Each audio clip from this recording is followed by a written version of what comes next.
Today I want to talk to you about the power of fasting and praying. உபவாசித்து ஜெபிப்பதிலே இருக்கிற வல்லமை குறித்து நான் உங்களோடு கூட நான் பேச விரும்புகிறேன். உபவாசம் என்றால் என்ன? What is Christian fasting? Christian fasting is we abstaining from food for spiritual purposes.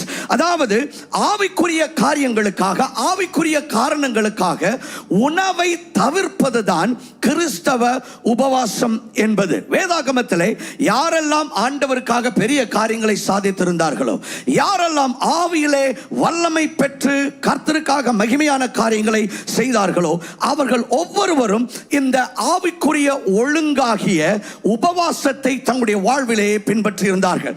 Anybody and everybody that accomplished anything big for God, right there in the Bible, all of them practiced a spiritual discipline called fasting.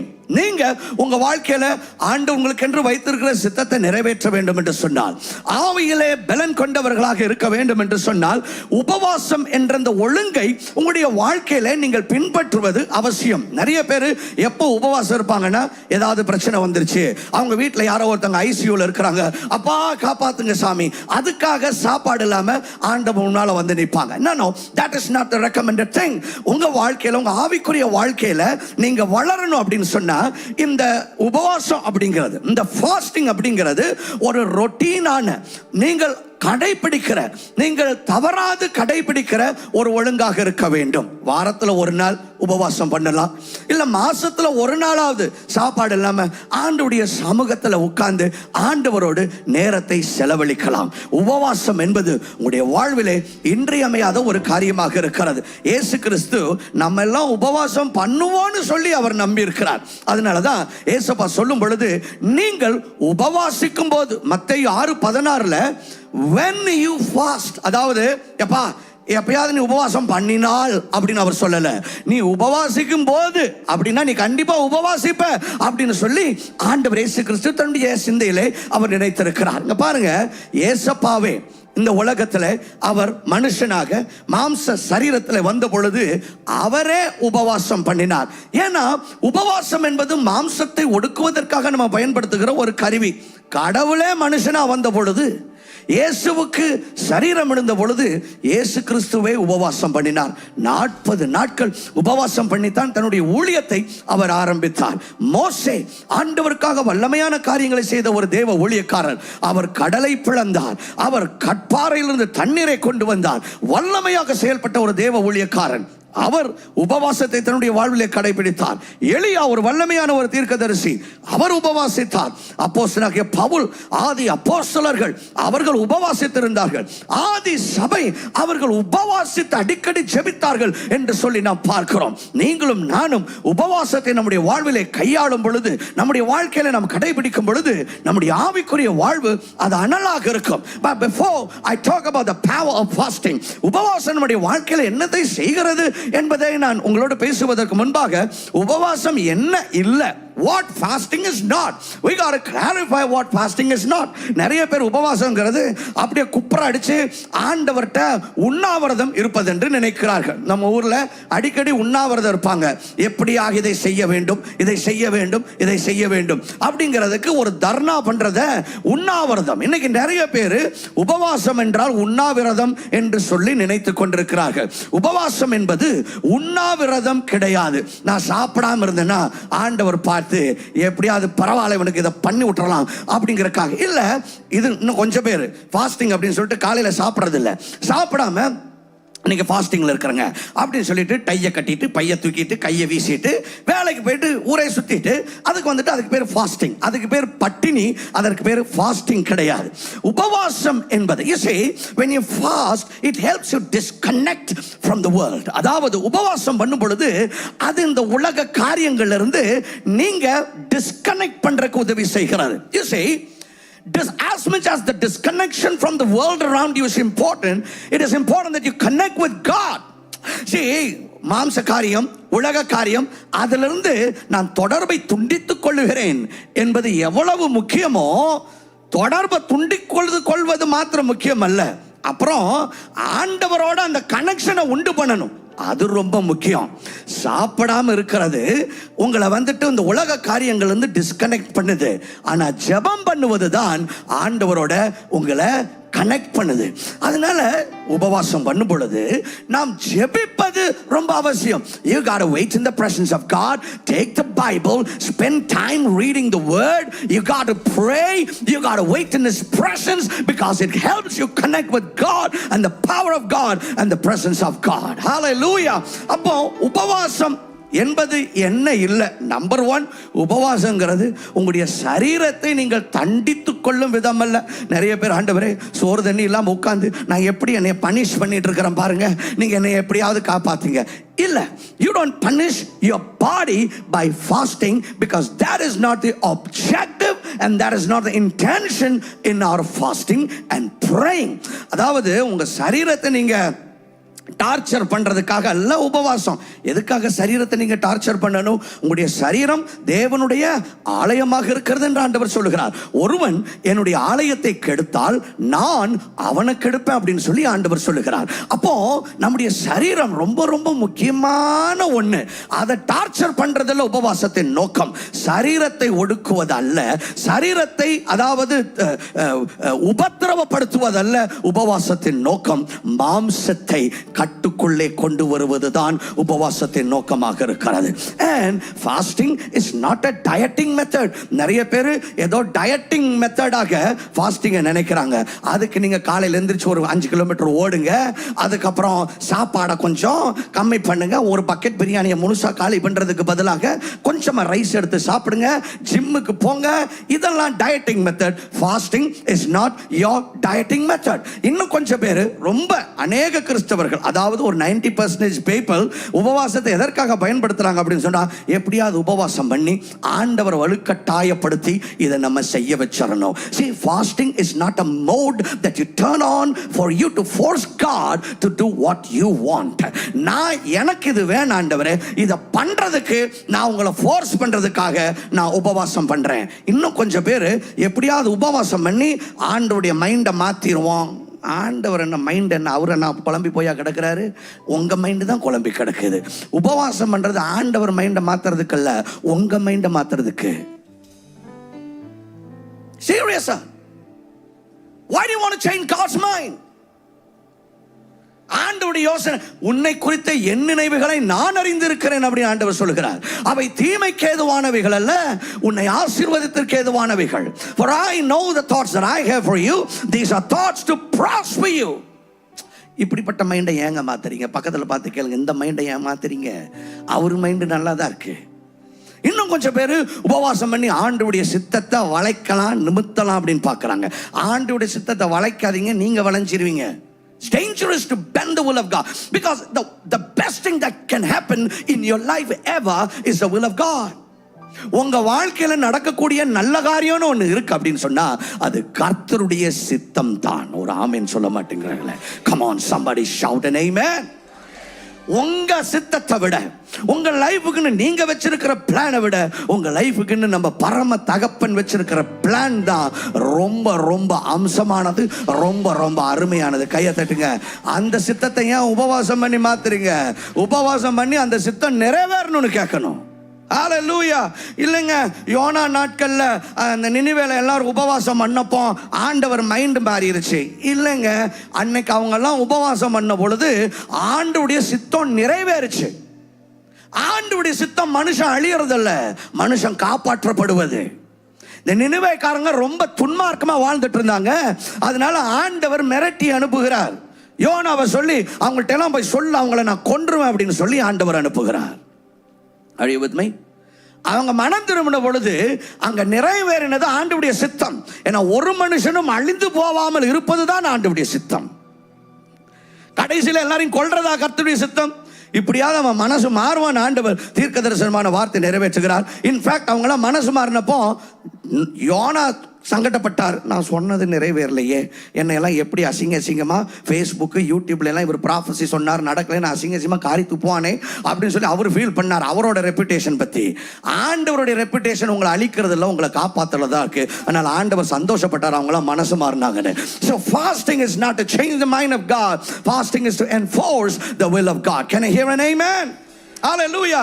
அதனால உபவாசம் ஆண்டவரை மாத்துறது இல்ல, உபவாசம் யாரை மாற்றுகிறது? நம்மை தான் மாற்றுகிறது. Because you see, one thing you have to understand, number one, the powerful thing that fasting does is it breaks the power of flesh. உபவாசம் பண்ற முதல் முக்கியமான காரியம் என்ன தெரியுமா? அது உங்களுடைய மாம்சத்தின் வல்லமையை முறிக்கிறது. நிறைய பேர் பிசாசு ரொம்ப டேஞ்சரஸ் நினைச்சிட்டு இருக்கிறாங்க. பக்கத்தில் பார்த்தவங்க பேய் டேஞ்சரஸ் கிடையாது. சத்தமாக தான் சொல்லுங்க. பேய் நீங்க நினைக்கிற மாதிரி டேஞ்சரஸ் கிடையாது. ஹல்லேலூயா. சீரியஸா. அதாவது அவன் நல்லவன் நான் சொல்லல, வெளியில போய் சொல்லிடாதீங்க பாஸ்டர் சொல்லிட்டாரு பேய் ரொம்ப நல்லவன். ஆண்டவர் சொல்றார், திருடன் திருடவும் கொள்ளையடிக்கவுமே வர்றான். நல்ல திருடன் ஒரு திருடன் கிடையாது, அவனே திருடன். பிசாசு மோசமானவன், அதுல எந்த மாற்றமே கிடையாது, அவன் பொல்லாதவன்.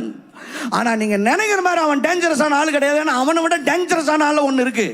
அது என்னன்னு சொல்றேன். சரி, இயேசு கிறிஸ்து சொல்றாரு, வானத்திலும் பூமியிலும் சகல அதிகாரமும் எனக்கு கொடுக்கப்பட்டிருக்கிறதுன்னு சொல்லி அவர் சகல அதிகாரத்தையும் வல்லமையும் உங்களுக்கும் எனக்கும் கொடுத்திருக்கிறார். கையை தட்டுங்க. அதுக்கப்புறம் இயேசுப்பா சொல்லுகிறார், என்னை விசுவாசிக்கனுடைய அடையாளங்களாவன மார்க் 16 அதிகாரம் 17 18, என் நாமத்தினாலே பேய்களை துரத்துவார்கள். நீங்க சொல்றீங்க பேய் ரொம்ப டேஞ்சரஸ்ன்னு. பேய் என்ன தெரியுமா டிஸ்கஸ் பண்ணிருக்கு? இன்னைக்கு ஜெர்சன் கோட் சூட்லாம் போட்டு இப்படி ஒரு டையை கட்டு வந்திருக்கான், அவன் ரொம்ப டேஞ்சரஸான ஆளு. யார் பேசிக்கிறா? பேசுங்க, இப்படி இருந்தீங்கன்னா எப்படிங்க? யார் பேசிக்கிறா? பேய் கூட்டம் என்ன பேசிட்டு இருக்குன்னா, உங்க பேரு என் பேர்லாம் சொல்லி அவன் ரொம்ப மோசமா, ஏன் சும்மாவே டேஞ்சரஸ், 21 நாள் வேற சோறு தண்ணி இல்லாமல் உட்கார போறாங்களா இவங்கெல்லாம் ரொம்ப மோசமானவனுங்க. ஏன்னா நம்மெல்லாம் பேய் துரத்துகிறவர்கள். ஹல்லேலூயா. See, பேய் உங்களை துரத்துச்சுன்னா பேய் டேஞ்சரஸ். நான் பேயை துரத்துனா நான் தான் டேஞ்சரஸ். கையை தட்ட மாட்டேங்கிறீங்க பாருங்களேன். புரியுதா நான் சொல்றது? Say, people think the devil is the person that you have to be worried about. No, don't worry about the devil, because we have all the power and authority that God has given over every demon. ஒரு கிறிஸ்தவன் நினைச்சா பாதாளத்தில் இருக்கிற மொத்த பேயும் ஒரே ஆண்டவர் சொல்றாரு. கிதியோனை பார்த்து சொல்லுகிறார், கிதியோனே, மொத்த மீதியானிகர் பல லட்சம் பேரா இருந்தாங்க. அவர் சொல்றார், ஒரே மனுஷன் அடிக்கிற மாதிரி அவங்களெல்லாம் அடிப்பேங்கிறார். எப்படி? லட்சம் பேரையும் கூப்பிட்டு வச்சு ஒன்னு அடிக்கிற மாதிரி ஒரே அட்டியில. ஆமா, 1000 பேரை அப்படித்தானே வாயில சொல்லுவாங்க, ஒரு அட்டியில 1000 பேரை. ஒரு அட்டியில எல்லாரும் ஒரே மனுஷன் அடிக்கிறது போல எல்லாத்தையும் அடிப்பேங்கிறாரு. ஆண்டவர் ஒரு மனுஷனை பலப்படுத்தினார்னா ஒரே ஆளை அடிக்கிற மாதிரி மொத்த பேயும் அடிப்பீங்க.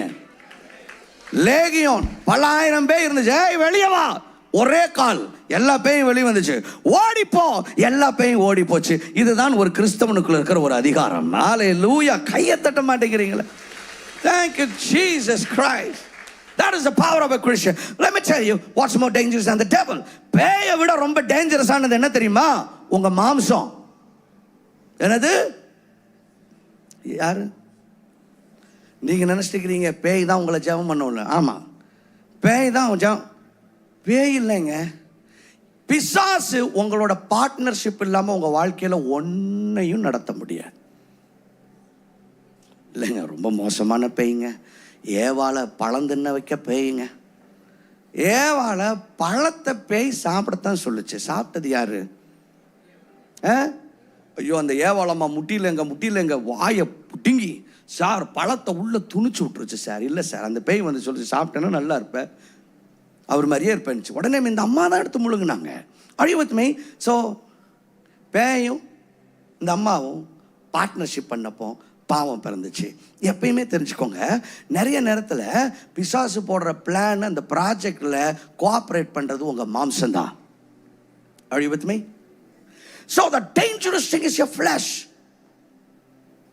ஒரு மனுஷனுக்கு ஆவி, ஆத்மா, சரீரம் அப்படி இருக்கு. கரெக்டா? இந்த ஆவி ரொம்ப உற்சாகம் உள்ளது. உங்க ஆவியும் உங்களுக்குள்ள இருக்கிற பரிசுத்த ஆவியானவரும் ஜெபம் பண்ணலாங்கிறாங்க. ஆனா மாம்சம் சொல்லுது படுத்து தூங்கலாங்குது.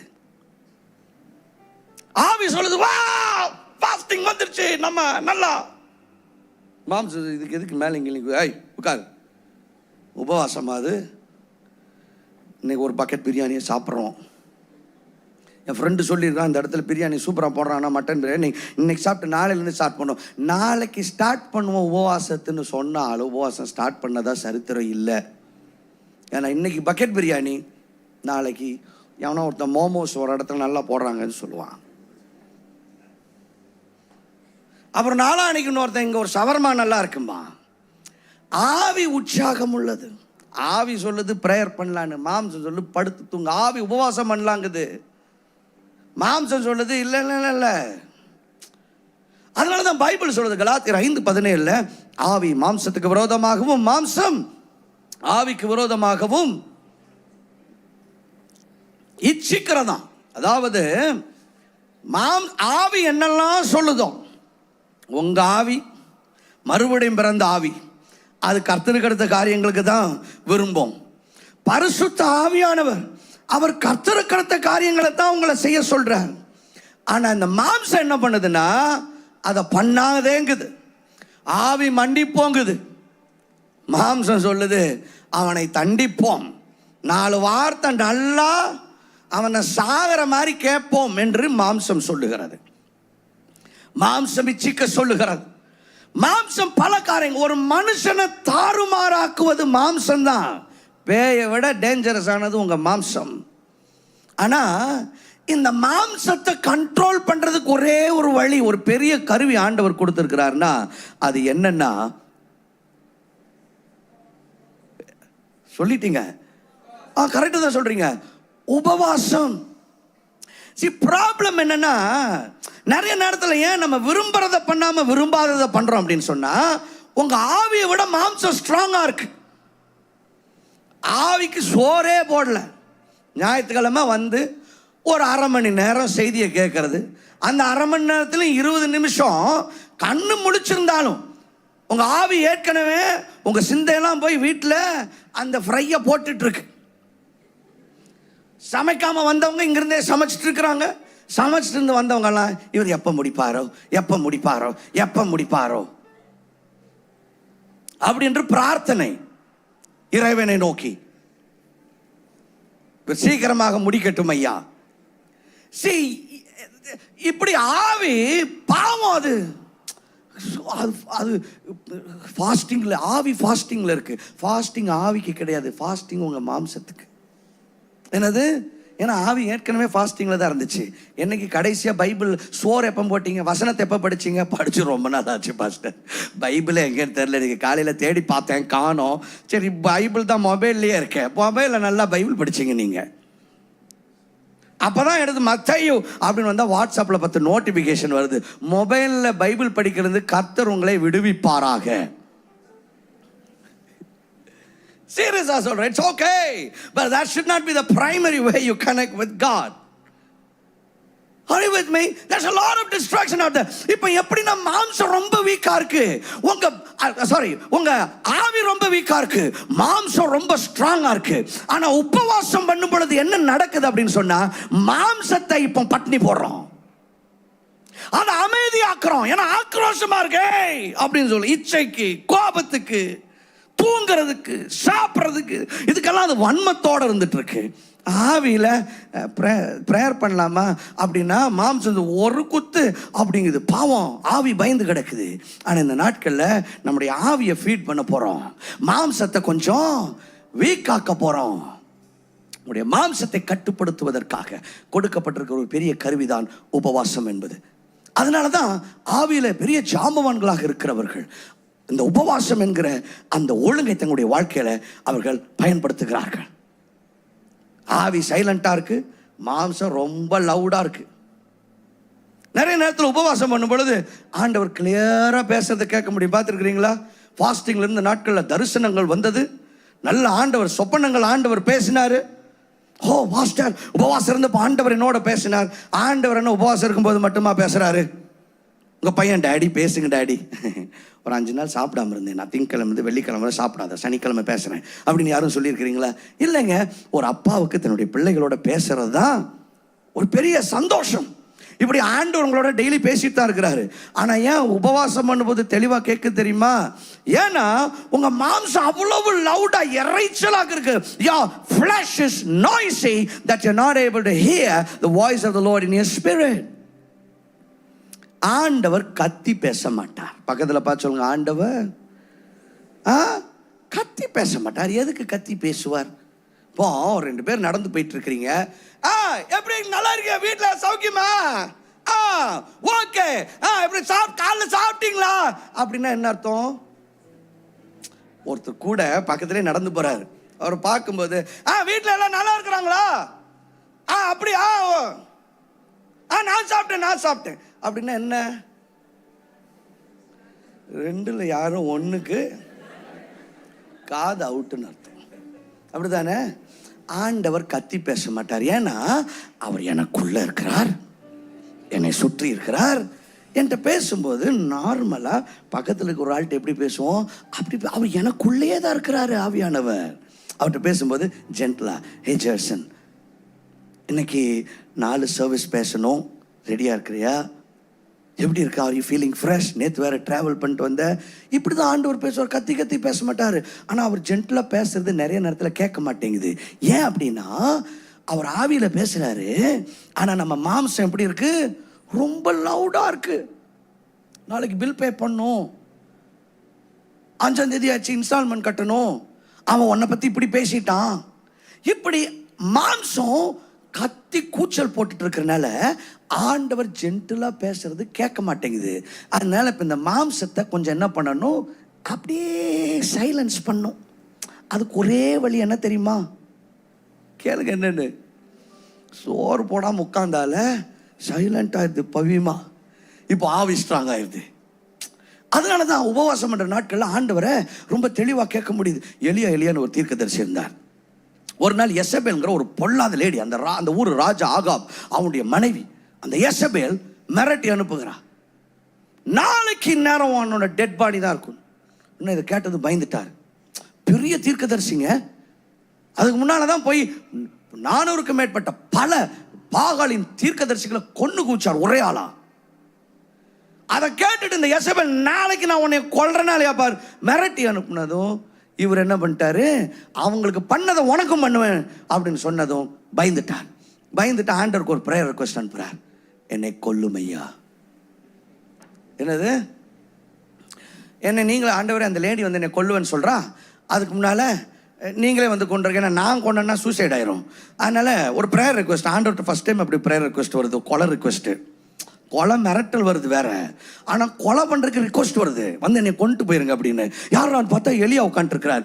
ஆண்டவர் நினைச்சாச்சு ஏதோ ப்ராப்ளம் போல அப்படின்னு சொல்லிட்டு, நம்ம பையன் கொஞ்சம் டிப்ரெஸ்டாக இருக்கிறான், சோறு அனுப்புவோம் அப்படின்னு சொல்லிட்டு ஆண்டவர் தூதன் மூலமாக சோறு அனுப்புகிறார். என்னது லிட்ரலாங்க. என்னைக்காவது ஒரு தூதன் வந்து எந்திரி பிரேக்ஃபாஸ்ட் கொண்டு வந்திருக்கேன் அப்படின்னு சொல்லி புட்டும் இடியாப்பும் வந்திருக்கேன் உங்களுக்கு இல்லை, ஆனால் எலியாவுக்கு வந்திருக்கு.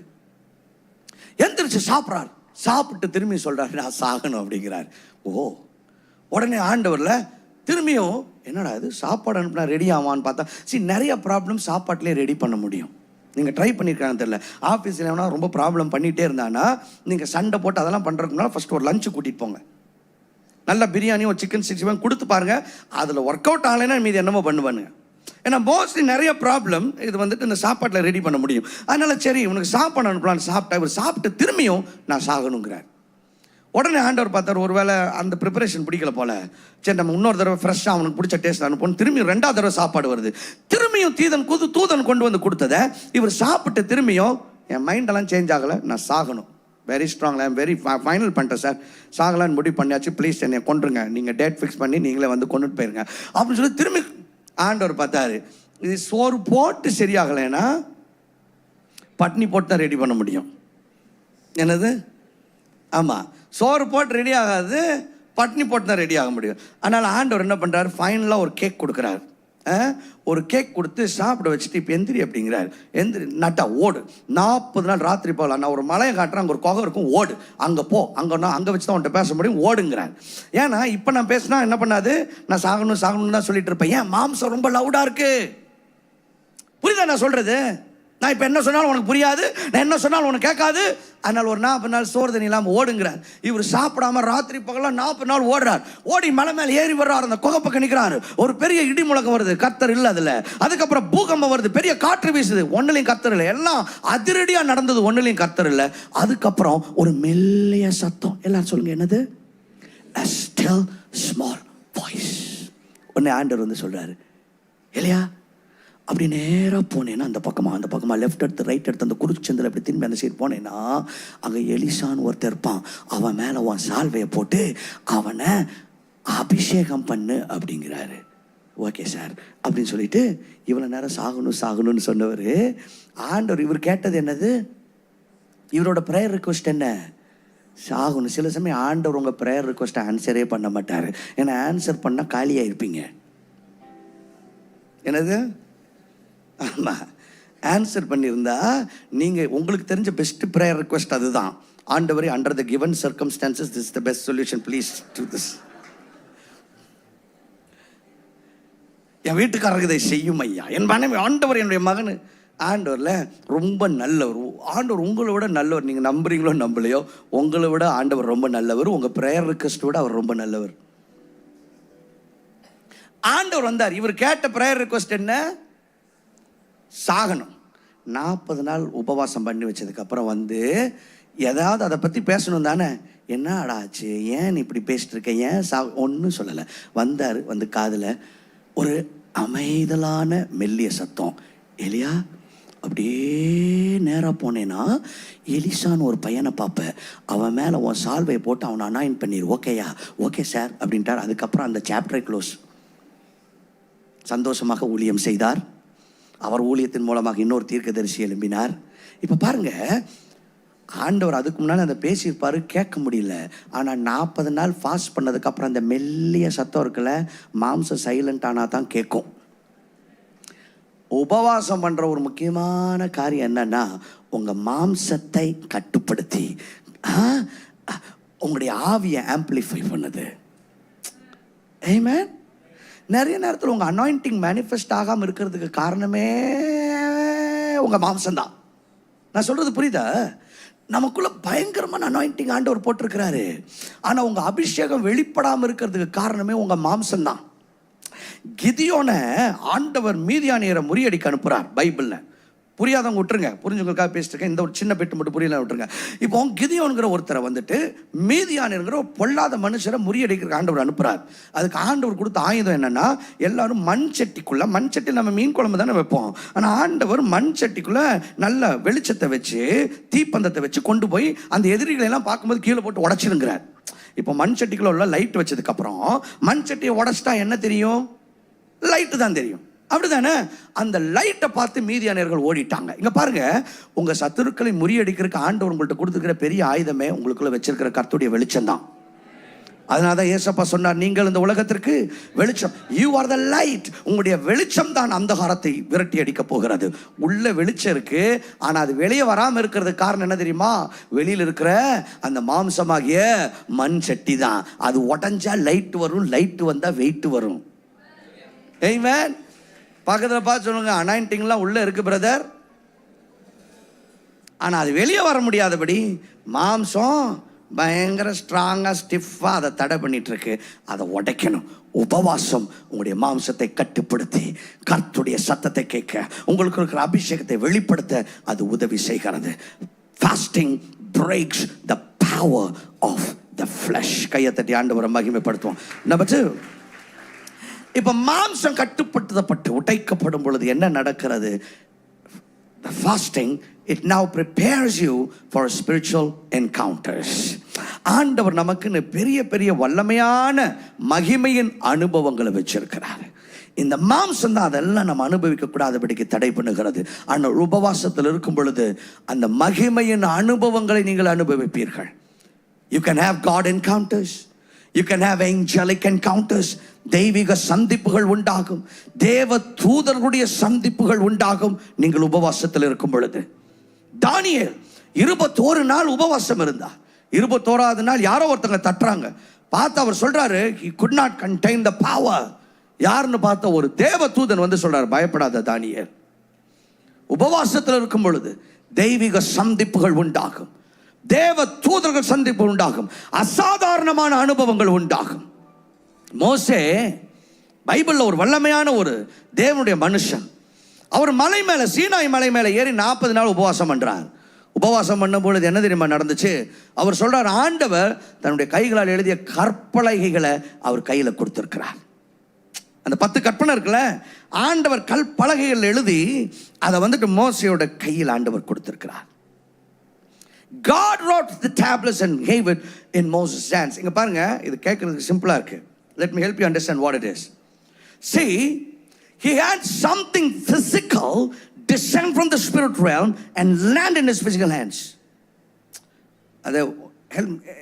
Let me help you get the perspective.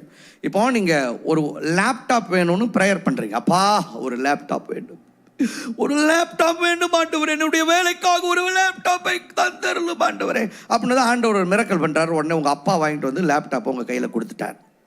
அற்புதம் தான், எந்த சந்தேகமே இல்லை. நீங்க ஜெபம் பண்ணீங்க, இப்போ லேப்டாப் உங்க அப்பா கொண்டு வந்து கொடுத்துட்டார். இது ஒரு அனுபவம். 2வது அனுபவம், அப்பா ஒரு லேப்டாப் வேணும் தெய்வமே, 5 மணி காலையில் எழுந்திரிச்சு ஜெபம் பண்ணிருக்கீங்க, தந்தரலும் ஐயா தந்தரலுமே, டம்முன்னு ஒரு சத்தம், வெயிட் பார்த்தா ஒரு லேப்டாப் உங்க கையில் வந்து உட்கார்ந்துருக்கு. இப்படி அனுபவம் யாருக்காவது இருந்திருக்கா? அதுதான் மோசேக்கு நடந்துச்சு. Something physical came out of the spirit realm into the physical realm and came into his physical hands. Powerful, supernatural. அவர் சொல்றாரு, 40 நாள் உபவாசம் இருந்தப்போ அது நடந்திருக்கிறது. உபாகமம் 9வது அதிகாரம் 9வது வசனம் இப்படியாக சொல்லுகிறது, கர்த்தர் உங்களோட பண்ணின உடன்படிக்கை பலகைகளாகிய கற்பலகைகளை பெற்றுக்கொள்ளும்படி நான் மலையில் ஏறின போது 40 நாள் இரவும் பகலும் மலையில் தங்கி அப்பம் புசியாமலும் தண்ணீர் குடியாமலும் இருந்தேன். 40 நாள் சோறு தண்ணி இல்லாமல் ஆண்டவருடைய சமூகத்தில் இருந்த பொழுது அப்படிப்பட்ட ஒரு மகிமையின் அனுபவம் அவருக்கு நடந்திருக்கிறது. நாம் உபவாசிக்கும் பொழுது மகிமையின் அனுபவங்கள் நடக்கும், பரலோக தரிசனங்கள் உண்டாகும், தெய்வீக சந்திப்புகள் உண்டாகும். That is the power of fasting. Number 3, fasting brings breakthroughs. உபவாசம் தடைகளை உடைத்து வெற்றிகளை கொண்டு வரும். சில காரியங்கள் உங்க வாழ்க்கையில நடக்கணும்னால அது உபவாசத்துடன் கூடிய ஜெபமே அந்த வெற்றிகளை உங்க வாழ்க்கையில கொண்டு வரும். ஜெபித்து பார்த்துட்டேன் பாஸ்டர், நடக்கல பாஸ்டர். இது சொல்றது அந்த 5 நிமிஷம் ஜெபம், தூங்குறதுக்கு முன்னால கம்பளிக்குள்ள படுத்துட்டு பண்ண ஜெபம். Casual prayers will bring casual answers. Desperate prayers will bring great answers. Serious answers will come through serious prayers. நிறைய பேர்ல ஜெபத்துல செய்தரலும் ஐயா, நமக்கு சித்தம் எதுவும் அதை பார்த்து செய்தரலும். எப்படி வரும்?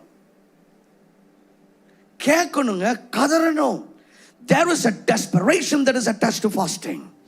உபவாசத்துல ஒரு வைராக்கியம் இருக்கிறது. இதை தந்தே ஆகணும் ஆண்டவரே. நம்ம உபவாசிக்கும் பொழுது, நீங்கள் சும்மா ஜெபித்து எதெல்லாம் நடக்கலையோ, நீங்கள் உபவாசிக்கும் பொழுது அது நடக்கும். என் வீட்டுக்காரர் மாறணும், உபவாசம் பண்ணி பாருங்க, அவர் மாறுவார். Because fasting and praying carries a certain weight. உபவாசித்து ஜெபிக்கிறதுல ஒரு வெயிட் இருக்குங்க. It brings breakthroughs. தானியேல் உபவாசித்து ஜெபிக்க ஆரம்பித்தார் ஒரு குறிப்பிட்ட காரியத்திற்காக. அவர் உபவாசிக்க ஆரம்பித்த பொழுது ஆண்டவர் முதல் நாளே பதில் அனுப்பிட்டார். ஒரு தூதன்ட்ட சொல்லி இதை தானியேல்கிட்ட போய் கொண்டு போன சொல்லி ஆண்டவர் பதில் அனுப்பிட்டார். ஆனா என்ன ஆச்சுன்னா, அந்த தூதன் வர்ற வழியில அந்த பெர்சியா தேசத்து அதிபதி, அந்த சில பிசாசின் ஆவிகள் வான மண்டலத்துல அந்த தேவ தூதன் தானியேல்கிட்ட வரக்கூடாதபடிக்கு தடை பண்ணி இருக்கிறான். ஆனால் தானியேல் உபவாசத்தை விடல. உபவாசிக்கிறார். 15 நாள், 16 நாள், 17, 18, 19, 20 நாளாவது ஆயிடுச்சு. 21வது நாள் அவர் உபவாசத்தை தொடர்ந்த பொழுது அந்த ஜெப நேரத்தில் ஆண்டவர் என்ன பண்ணார்னா, ஒரு பெரிய பிரதான தூதனாகிய மிகாவேலை அனுப்பி அந்த பிசாசின் ஆவிகளை முறியடித்து உடனே அந்த தூதனை ரிலீஸ் பண்றார். அந்த தூதன் தானியேல்கிட்ட வந்து சொல்றார், தானியேல் நீ ஜெபம் பண்ணி முத நாளே நான் வந்துட்டேன், ஆனா 21 நாள் அங்க இருக்கிற பிசாசின் ஆவிகள் என்னை தடை பண்ணிட்டு இருந்துச்சு. ஆனா நீ ஜெபம் பண்ண பொழுது ஆண்டவர் மிகாவேல் தூதனை அனுப்பினார் என்கிறார். சிலருடைய நன்மைகள் தடைபட்டு இருப்பதற்கு காரணம் பிசாசின் ஆவிகள். சில பிரேக் த்ரூஸ் உங்க வாழ்க்கையில வர வேண்டும் என்று சொன்னால், சில தடைகள் உங்க வாழ்க்கையில உடைக்கப்பட வேண்டும் என்று சொன்னால் உபவாசம் இன்றியமையாததாக இருக்கிறது. நாம் உபவாசித்து வைராக்கியமாக ஆண்டவரை நோக்கி கதறி ஜெபிக்கும் பொழுது பிசாசின் ஆவிகள் விரட்டி அடிக்கப்படுகிறதை பார்ப்போம். பிசாசின் ஆவிகள் முறியடிக்கப்படுவதை நாம் பார்ப்போம். இது உபவாசத்திலும் ஜெபத்திலும் இருக்கிற ஒரு பலத்த வல்லமையாக இருக்கிறது. You want some serious answers? உபவாசித்து பாருங்கள். என் பையன் மாறணுமே, உபவாசித்து பாருங்க. என் வேலையில் ஒரு பிரேக் த்ரூ வேணுமே, உபவாசித்து பாருங்க. எனக்கு பொருளாதாரத்தில் ஒரு பிரேக் த்ரூ வேணுமே, உபவாசித்து பாருங்கள். When you fast, you will see those tough doors open for you. சில அடைக்கப்பட்ட சில கதவுகள் உங்களுக்கு திறக்கப்படுகிறதை பார்ப்பீர்கள். உங்களுக்காக போடப்பட்டிருந்த தாழ்பாள்கள் முறியடிக்கப்பட்டு அற்புதங்கள் நடக்கிறதை பார்ப்பீர்கள். Fast, cry, be desperate. Come before God. When you show the desperation, தொடர்ந்து அவர் விடல, ஒரு நாள், 2 நாள், 3 நாள் தொடர்ந்து செய்து கொண்டே இருக்கிறார். There is a bulldozer power in you fasting and praying. உபவாசத்தை ஜெபிக்கிறதுல அப்படிப்பட்ட ஒரு வல்லம் இருக்குது. சில காரியங்களை மண்வெட்டி எடுத்து போட்டுடலாம், சிலதெல்லாம் ஜேசிபி வச்சு தான் தோண்டணும். ஆமென். அதை மண்வெட்டி வச்சு பண்ணணும்னு நினச்சா பண்ணிக்கிட்டே இருக்க வேண்டியதுதான். நீங்கள் தான் டயர்ட் ஆவீங்க. உபவாசத்தை பண்ணி பாருங்க. There is a power, there is a force when you fast and pray. Hallelujah. Anyway, this is a discipline that will bless you. This is a prayer that will bring breakthroughs in your life. பல விதங்கள்ல நம்ம உபவாசம் பண்ண முடியும். வெவ்வேறு விதமான உபவாசங்கள் இருக்கிறது. அதில் முதலாவது வகையான உபவாசம் என்னன்னா absolute fast. முழு உபவாசம். முழு உபவாசம்னா என்னன்னா சாப்பாடும் சாப்பிடாம தண்ணியும் குடிக்காம உபவாசிப்பது தான் முழு உபவாசம். இந்த சோறும் இல்லாம தண்ணியும் இல்லாம இருக்கிற உபவாசம் 3 நாளுக்கு மேல பண்ணணும்னா, ஜெனரலாவே இந்த முழு உபவாசம் பண்ணணும்னு சொன்னா ஆண்டவருடைய ஸ்பெசிபிக் வழி நடத்தல் இல்லாம யாரும் இதை பண்ணக்கூடாது, பண்ணவும் முடியாது. Are you with me? Because sometimes it can be dangerous. தண்ணி மட்டும் குடிச்சிட்டு உபவாசம் பண்றது வேற, ஆனா சோறு இல்லாம தண்ணியும் இல்லாம பண்ணணும் அப்படின்னு சொன்னா ஆண்டவர் ஸ்பெசிபிக்கா உங்களுக்கு இன்ஸ்ட்ரக்ஷன் கொடுக்காம அதை செய்ய முடியாது, செய்யக்கூடாது. வேதாகமத்திலே சிலர் அதை செய்ததை நாம் பார்க்கிறோம். மோசே 40 நாட்கள் தண்ணீரும் இல்லாமல் ஆகாரம் இல்லாமல் ஆண்டவருடைய சமூகத்திலே அவர் அமர்ந்திருந்தார். யாத்திராகமம் 34:28 நாம் பார்க்கிறோம். அங்கே அவன் அப்பம் புசியாமலும் தண்ணீர் குடியாமலும் இரவும் பகலும் 40 நாள் கர்த்தரோடு இருந்தான். அவன் 10 கற்பனைகளாகிய உடன்படிக்கையின் வார்த்தைகளை பலகையில் எழுதினாங்க. பாருங்க, 40 நாள் ராத்திரியும் பகலும் சோறு இல்ல தண்ணி இல்ல, அவர் மேல மேல உட்கார்ந்து இருக்கிறார். I don't think any man can do that unless God gives a specific grace for you to do that. But the man was caught in the presence of God. He was so much absorbed into the spirit realm that the physical did not matter. This is a special experience. சிலர் இதை படிச்சுட்டு ஆண்டவர் சொன்னாரா செய்யுங்க, சொல்லலையா செய்யாதீங்க. தண்ணி கூட குடிக்காமல் இருக்கிறது. ஐம் டாக்கிங் பட் தண்ணி கூட சிலர்ல ஃபாஸ்டிங். அதனால தான் பாஸ்டர் நான் 3 நேரமும் சாப்பிட்டுக்கிறது ஆண்டவர் நம்மகிட்ட எல்லாம் சொல்லவே கிடையாது. நான் பேசுறது இந்த absolute fasting. See, he was talking face to face with God. He was caught up in the glory of God. Oh, the physical got suspended. Amen. Hallelujah. There is Moses for you. Esther, ஒரு பொல்லாத மனிதன் ஆமான் யூதர்கள் எல்லாரையும் கொல்லணும்னு plan போடுறான். அப்பொழுது Esther என்ன பண்றாங்கன்னா தன்னுடைய தாதிமார், அதாவது அவங்க மெய்ட்ஸ் எல்லாரையும் ஃபாஸ்ட் பண்ண வச்சு தானும் உபவாசம் பண்ணி யூதர்கள் எல்லாத்தையும் சொல்றாங்க 3 நாள் யாரும் சோறு தண்ணி குடிக்காம இருக்கான்றாங்க. நினிவேலையும் அதுதான் நடந்தது. சோறு தண்ணி குடிக்காம இருந்தாங்க 3 நாள். ஓகே. எஸ்தர் 4:16 நீர் போய் சூசானில் இருக்கிற யூதரை எல்லாம் கூடி வர செய்து 3 நாள் அல்லும் பகலும் புசியாமலும் குடியாமலும் இருந்து எனக்காக உபவாசம் பண்ணுங்கள், நானும் என் தாதிமாரும் உபவாசம் பண்ணுவோம். எஸ்தர் 3 நாட்கள் அந்த அப்சல்யூட் ஃபாஸ்ட், அதாவது முழு உபவாசத்தை இருந்தார்கள். அப்போஸ்தலனாகிய பவுல், அதுக்கு முன்னால் அவர் சவுல் என்று அழைக்கப்பட்டிருக்கிறார் வேதாகமத்தில், சபையை துன்புறுத்தும்படிக்கு போய் கொண்டிருக்கிறார். போற வழியில தமஸ்குக்கு போற வழியில கர்த்தருடைய வல்லமை இயேசு கிறிஸ்து அவருக்கு வெளிப்படுகிறார். ஒரு பெரிய வெளிச்சம் அடிக்குது, கண்ணு குருடாயிடுச்சு. அதுக்கப்புறம் 3 நாள் சோறு தண்ணி இல்லாமல் இருந்திருக்கிறார். அப்போஸ்தலர் நடவடிக்கைகள் 9:9 சொல்லுகிறது, அவன் 3 நாள் பார்வை இல்லாதவனாய் புசியாமலும் குடியாமலும் இருந்தான். ஸோ அதுதான் அப்சல்யூட் ஃபாஸ்ட், அதாவது முழு உபவாசம். 2வது ரெகுலர் ஃபாஸ்ட், அதாவது பொதுவான உபவாசம். அது என்னன்னா சாப்பாடு எதுவுமே சாப்பிடல, ஆனா தண்ணி மட்டும் குடித்து உபவாசிப்பது. This is a safe thing to do. சோறு எதுவுமே சாப்பிடலைங்க, எதுவுமே நான் சாப்பிடல, தண்ணி மட்டும்தான் நான் குடித்து உபவாசிக்கிறேன். அது இஸ் அ நார்மல் ஃபாஸ்ட். இயேசு கிறிஸ்து அவர் 40 நாட்கள் உபவாசம் செய்தார். ஆனால் அவர் தண்ணி குடித்தாரா குடிக்கலையான்னு தெரியல. ஆனால் மற்ற 4:2 பார்க்கும் பொழுது இரவும் பகலும் 40 நாள் உபவாசம் இருந்த பின்பு இருக்கிறது. அதாவது தண்ணி குடிச்சாரான்னு தெரியல. ஆனால் மோசே குறித்து சொல்லும் பொழுது இரவும் பகலும் தண்ணீரும் குடிக்காமல் ஆகாரமும் புசியாமல் என்று இருக்கிறது. I think the normal fast would be for you to fast from every food by just having water. அதுக்கப்புறம் இன்னொரு ஃபாஸ்டிங், இது பைபிளில் மென்ஷன் ஆகலை, ஆனால் it's okay to do that kind of fasting as well. The liquid fast, அதாவது திரவ உபவாசம். இப்போது ஒரு 21 நாள் நான் என்னுடைய உடலை ஒடுக்கி நான் ஆண்டுடைய சமூகத்தில் ஃபோக்கஸ் பண்ணி இருக்க விரும்புகிறேன். ஆனால் என்னால் தண்ணி மட்டும் குடிச்சிட்டு இருக்க முடியாது. You can go for the liquid fast. ஏன்னா சிலர் வந்துட்டு 21 நாள் நான் மதியானம் வரைக்கும் வேலை செய்கிறேங்க, இல்லை 4 மணி வரை வேலை செய்யணும், அதுக்கப்புறம் நான் ஃபாஸ்ட் பண்ணுறேன் அப்படின்னு இருக்கும் பொழுது நம்முடைய சரீரத்தில் கொஞ்சம் நரிஷ்மெண்ட்டாவது வேணும், அப்படி தானே? நான் ஜீவனோடு இருக்கணும், ஜெபிக்கிறதுக்கும் பலன் வேணும். The best thing that you can do is உபவாசம் பண்ணும் பொழுது எங்கேயுமே போகாமல் வீட்டோடு இருந்து ஆண்டுடைய சமூகத்தில் இருக்கிறது தான் நீங்கள் பண்ணக்கூடிய பெஸ்ட் ஆப்ஷன். ஆனால் நிறைய பேர் நம்முடைய வேலைகளில் பிஸியாக இருக்கிறோம், ஊழியத்தில் பிஸியாக இருக்கிறோம். அப்படி இருக்கும் பொழுது தி liquid fast is an okay thing. You can have juice so that you will have some nourishment for your physical body. Amen.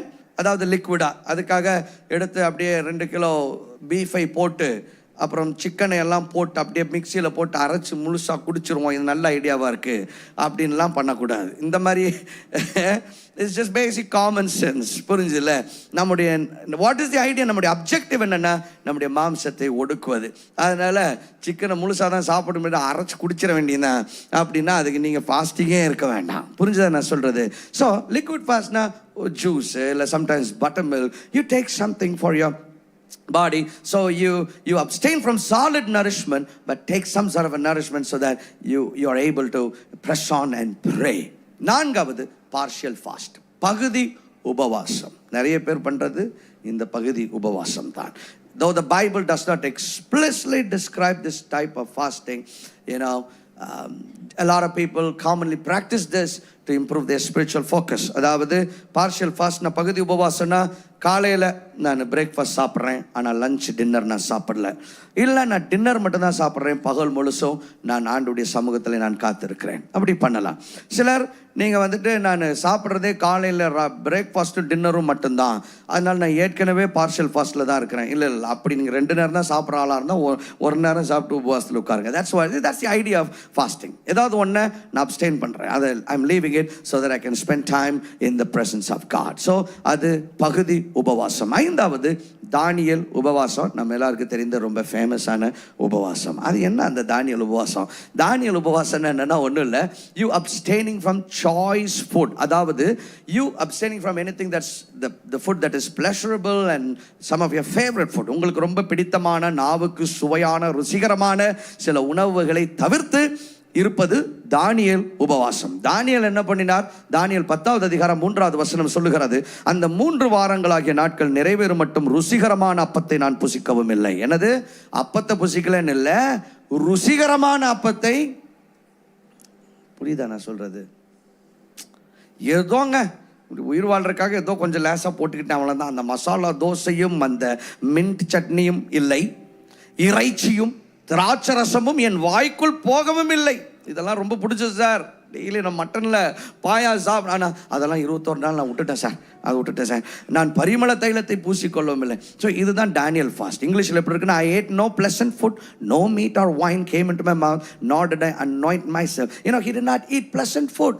நல்ல டேஸ்டான ஃபுட் அவர் என்ன பண்ணல, சாப்பிடலை. ஹல்லேலூயா. கறியெல்லாம் சாப்பிடலைன்னா வெஜிடபிளாக சாப்பிட்ருக்காரு போல. நான் ஏற்கனவே வெஜிடேரியன் தான் ஃபாஸ்டர், அப்போது நான் ஃபாஸ்டிங்லாம் இருக்க வேண்டாம்னு நினைக்கிறேன். நீங்கள் வெஜிடேரியனாக இருந்தால் கொஞ்சம் அந்த அவியலை அவாய்ட் பண்ணுங்கள், அந்த கத்திரிக்காய் ஏதோ சாப்பிட்றங்க, கொஞ்சம் கஞ்சி மட்டும் குடிச்சிட்டு அந்த மாதிரி அப்படின்னு தான் நான் நினைக்கிறேன். அதுதான் Daniel fast. Okay, you avoiding some pleasurable tasty food, choice food, favourite food is Daniel fast.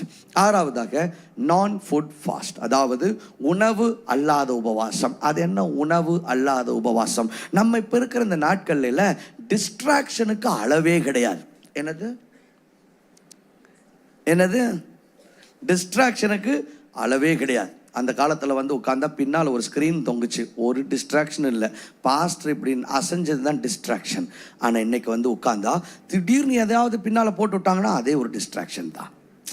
அப்படி தானே? எங்கள் வீட்டில் 6:30 வீட்டுக்குள்ளே வந்துடணும். ஏன்னா 7 மணிக்கு எங்கள் வீட்டில்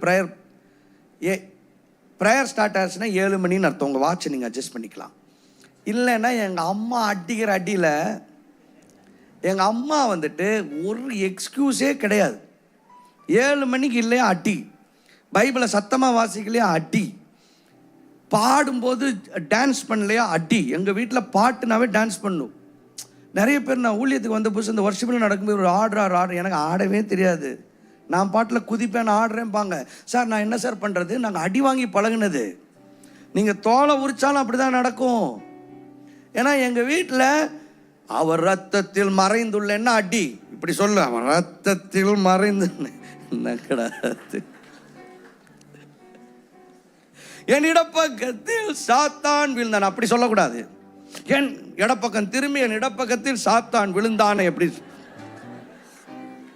சார் நாங்கள் வளர்ந்ததே அப்படித்தான் சார். நீங்கள் இன்னைக்கு டென்ஷனானா ஒன்றுமே பண்ண முடியாது, எங்கள் அம்மாட்ட போய் பேசிக்கோங்க.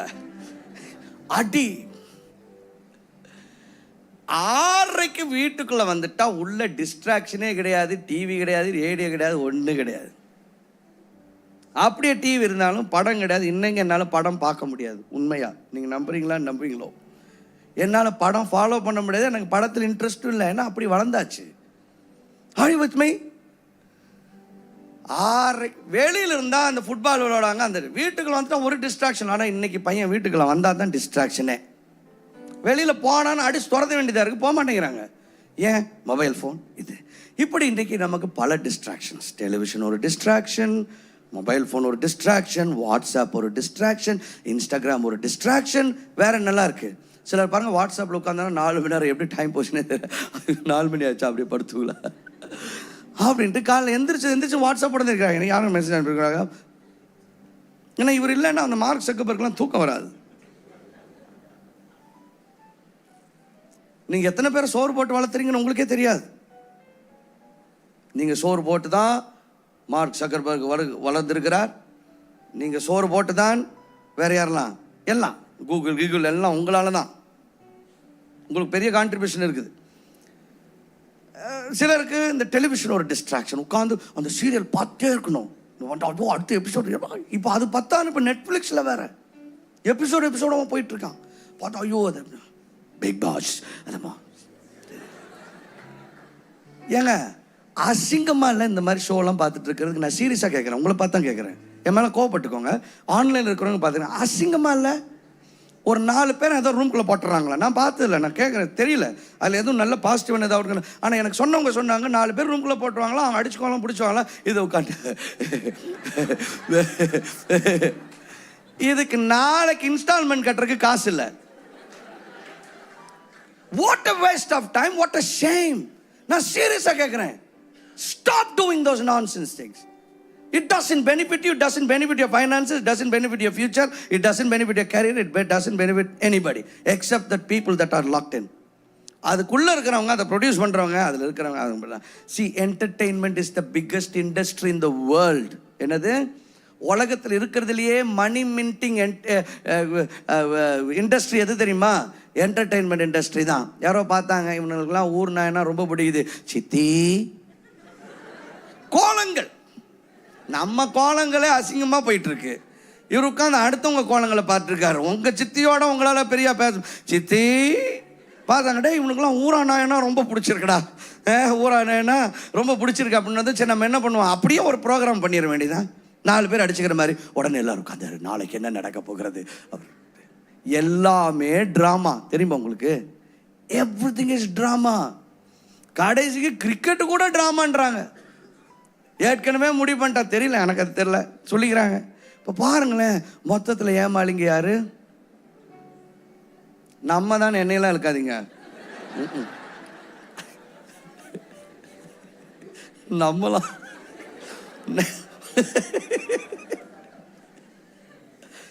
நீங்களும் இல்லை, சிலர் ஏமாந்து இருக்கிறாங்க. அந்த மாதிரி தான் இந்த மாதிரி தேவையில்லாத ப்ரோக்ராம்ஸ்லாம் பார்த்து உங்களார். ஸோ இந்த நான் ஃபுட் ஃபாஸ்ட் என்ன அப்படிங்கிறது என்னென்னா, இது ரொம்ப முக்கியம். சரி, ஓகேங்க, ஒரு 60 நாள் இனிமேல் வாட்ஸ்அப்லேயே போகலைங்க. 60 நாள் போகாம விட்டிங்கன்னா அதுக்கப்புறம் போகவே மாட்டீங்க, நம்புறீங்க. சீரியஸா இல்லைங்க. ஒரு 60 நாள் இன்ஸ்டாகிராம் போகலைங்க, இல்லை ஒரு 30 நாள் நான் மொபைல் ஃபோனையே தொடலைங்க. இந்த மாதிரி சில உங்களுக்கு எதெல்லாம் டிஸ்ட்ராக்ஷனாக இருக்குது அதிலிருந்து நீங்கள் உபவாசிப்பது இட் ஹெல்ப்ஸ். நான் சொல்கிறேன், நீங்கள் உபவாசிக்கும் பொழுது நீங்கள் ஆப்சல்யூட் ஃபாஸ்ட் எடுக்கிறீங்களோ இல்லை தண்ணீர் குடிச்சு உபவாசம் பண்ணுறீங்களோ, இந்த உபவாசத்தையும் சேர்த்துக்கோங்க. ஏன்னா சில ஆளுங்களில் தண்ணி மட்டும் குடிச்சிட்டு 3 நாட்கள் உபவாசம். இந்த 3 நாளில் காலையில் 4 மணி நேரம் வாட்ஸ்அப்பில் நீங்கள் உபவாசம் பண்ணிவிட்டு வாட்ஸ்அப்பில் இருந்தால் ஆண்டு என்ன நினச்சிக்குவார், இவன் ஏதோ வாட்ஸ்அப்புக்காக தான் வேண்டாம் போலன்னு வாட்ஸ்அப்பை ப்ளஸ் பண்ணிடுவார். புரிஞ்சுதா? நீங்கள் அப்படியே 4 நாள் சோறு தண்ணி இல்லாமல் இருந்து நீங்கள் அப்படியே மொபைல் ஃபோன்லேயே இருந்தீங்கன்னா ஏதோ மொபைல் ஃபோனுக்காக தான் ஏதோ நீங்கள் பட்னியாக இருக்கீங்க போனது, உங்கள் ஃபோனை ஆசீர்வதிச்சோன்னா நீங்கள் ஆசீர்வாதத்தை விட்டுருவீங்க. ஸோ நான் food fast basically it's not found in the Bible, but it helps you, redirect your time and energy towards God. ஏன்னா உபவாசத்தின் நோக்கமே அதுதானே, to focus on God. So whatever is that you want to choose, it's good that we fast and we come in the presence of God, because there is something about fasting and praying. கர்த்தர் நம்மை ஜெபிக்கிறவர்களாக அந்த உபவாசத்தின் ஆவி, அந்த ஜெபத்தின் ஆவியை கர்த்தர் நம் ஒவ்வொருவர் மேலும் ஊற்றி நம்மை ஜெபிக்க செய்வாராக. நம் மூலமாக கர்த்தர் மகிமையான வல்லமையான தம்முடைய காரியங்களை நிறைவேற்ற அவர் வல்லமையுள்ளவராக இருக்கிறார். கைகளை தட்டி இயேசுவின் நாமத்தை நாம் மகிமைப்படுத்துவோம். Let us all stand up. இது நாம் கர்த்தருக்கென்று கொடுக்கிற நேரம். உங்கள் கைகளில் காணிக்கைகள் தசம பாகங்கள் இருக்கும் என்று சொன்னால் எடுத்து உயர்த்தி பிடித்துக் கொள்ளுங்கள். நான் அதற்காக ஜெபிக்க போகிறேன். நம்முடைய பவர் சென்டர் ஹீலிங் சென்டருக்காக யாராகிலும் இதுவரைக்கும் நான் பிளட்ஜ் ஃபார்ம் ஃபில்அப் பண்ணலை, ஆனால் இந்த தரிசனத்தில் எனக்கும் ஒரு பங்கு இருக்க வேண்டும், நானும் விதைக்க விரும்புகிறேன்னு சொல்லுவீங்கன்னா நீங்கள் வெளியில் போகும்பொழுது ஒரு ஹெல்ப் டெஸ்க் இருக்கும். அந்த பவர் சென்டர் ஹீலிங் சென்டர்னே போட்டிருக்கோம். அங்கே பிளட்ஜ் கார்ட்ஸ் இருக்கும். அதை நீங்கள் எடுத்து ஒரு 2 நிமிஷம் தான் ஆகும். அந்த பிளட்ஜ் கார்டு நீங்கள் ஒரு உறுதி எடுக்கலாம், நான் இந்த தொகையை அடுத்த 10 மாதத்துக்கு நான் கொடுக்குறேன்னு நீங்கள் ஃபில்அப் பண்ணி கொடுக்கலாம். நீங்கள் கொடுக்கவும் ஆரம்பிக்கலாம். ஆன்லைனில் இருக்கிறவங்க அந்த QR கோடை நீங்கள் ஸ்க்ரீனில் பார்க்க முடியும். அதே போல் இல்லைன்னா அந்த டிஸ்கிரிப்ஷனில் போனீங்கன்னா அந்த லிங்க் இருக்கும், அதில் போய் அந்த கார்டை நீங்கள் ஃபில்அப் பண்ணலாம். You can do it right away. நீங்கள் கொடுக்குறவர்கள் நீங்கள் கார்டு மெஷின் யூஸ் பண்ணணுன்னா வெளியில் போகிற வழியில் இருக்கும். மற்ற டீட்டெயில்ஸ் நீங்கள் ஸ்க்ரீனில் பார்க்க முடியும். நீங்கள் இன்டர்நெட் கனெக்ட் பண்ணணும், the Wi-Fi is right there, the password is right there on the screen, you can make use of that. நீங்கள் ஆன்லைனில் இருக்கிறவங்க நிறைய டீட்டெயில்ஸ் ஸ்க்ரீனில் பார்க்க முடியும். ஒன்று வேலை செய்யலைனாலும் இன்னொன்று வேலை செய்யும். So make use of that. நிறைய பேர் நீங்கள் பில்டிங் ஃபண்டுக்குள்ளே கொடுக்குறவங்க நீங்கள் கூகுள் பேலாம் பண்ணும்போது நீங்கள் பிளட்ஜ் பண்ணியிருக்கிறீங்க, நீங்கள் அந்த பிளட்ஜுக்கு அகேன்ஸ்டாக நீங்கள் கொடுக்குறீங்க அப்படின்னு சொன்னால் தயவு செஞ்சு மறக்காமல் உங்கள் ஃபோன் நம்பரை அந்த நோட்டில் மென்ஷன் பண்ணணும். நீங்கள் அந்த கூகுள் பே பண்ணும்போது அந்த நோட்னு ஒன்று இருக்கும், அதில் உங்களுடைய நீங்கள் பிளட்ஜ் ஃபார்மில் என்ன ஃபோன் நம்பர் கொடுத்தீங்களோ அதை எக்ஸாக்ட் அதை நீங்கள் மென்ஷன் பண்ணிங்கன்னா உங்களுக்கு அக்னாலஜ்மெண்ட் ரெசிப்ட் அனுப்புவதற்கு அது எதுவாக இருக்கும். Let us pray. பரலோகத்தின் தகப்பனே, இந்த நாளிலே உடைய பிள்ளைகள் விதைக்கிற காணிக்கைகள் தசம பாகங்கள் ஒவ்வொன்றையும் நீர் ஆசீர்வதிக்க வேண்டும். இதற்குரிய பிரதிபலன் அவருடைய வாழ்வுகளில் வர வேண்டும். வானத்தின் பலகணிகளை திறந்து அவருடைய வாழ்வுகளை நீர் ஆசீர்வதியும். இடம் கொள்ளாமற் போக மட்டும் பெருக பண்ணுவீராக. ஆண்டவரை பில்டிங் ஃபண்டுக்குள்ள விதைக்கிறவர்களை ஆசீர்வதியும். காணிக்கைகள் செலுத்துகிறவர்கள் தசமமாக செலுத்துகிறவர்கள் ஒவ்வொருடைய வாழ்வுகளும் பொருளாதார நன்மையும் ஆசீர்வாதமும் நிறைவாக வருவதாக இயேசு கிறிஸ்துவின் மூலம் வேண்டுகிறோம் நல்ல பிதாவே. ஆமென். ஆமென் அண்ட் ஆமென். காணிக்கை செலுத்திட்டு ஓடிடக்கூடாது. கடைசி வரைக்கும் இருந்த ஆசீர்வாதத்தை பெற்றுக்கொள்ளுங்கள். அடுத்த வாரம் it's a very very important time. நான் உங்களோடு கூட மனம் திறந்த சில காரியங்களை நான் பேச போகிறேன். ஆனால் அடுத்த வாரம்லாம் நேரமே வந்து விடுங்கள். we're going to have an amazing time. So love you all. இன்னைக்கு சாயங்காலம் உபவாசத்தை ஜெபத்திலே பார்ப்போம். இப்பொழுது இந்த பாடல் பாடப்படும் பொழுது நீங்கள் கர்த்தருக்கென்று காணிக்கையில் தசம்பாங்களை செலுத்தி நீங்கள் அமர்ந்து கொள்ளலாம்.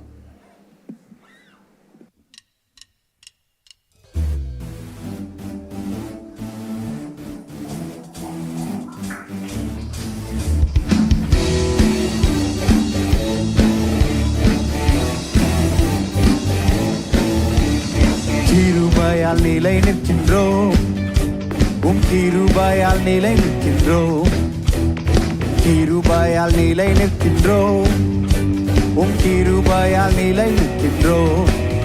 கிருபா கிருபா கிருபா கிருபா கிருபா கிருபா கிருபா கிருபா. கிருபையால் நிலை நிற்கின்றோம், உம் கிருபையால் நிலை நிற்கின்றோம், கிருபையால் நிலை நிற்கின்றோம், உம் கிருபையால் நிலை நிற்கின்றோம். பெயர் சொல்லி அழைத்தது உங்க கிருபை, பெரியவனாக்கியதும் உங்க கிருபை. பெயர் சொல்லி அழைத்தது உங்க கிருபை, பெரியவனாக்கியதும் உங்க கிருபை. கிருபை கிருபை கிருபை கிருபை கிருபை கிருபை கிருபை கிருபை.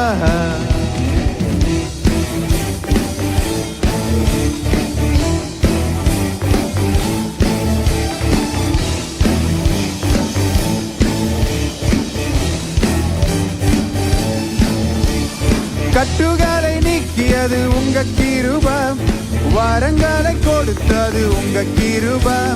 கட்டுகளை நீக்கியது உங்க கிருபை, வரங்களை கொடுத்தது உங்க கிருபை.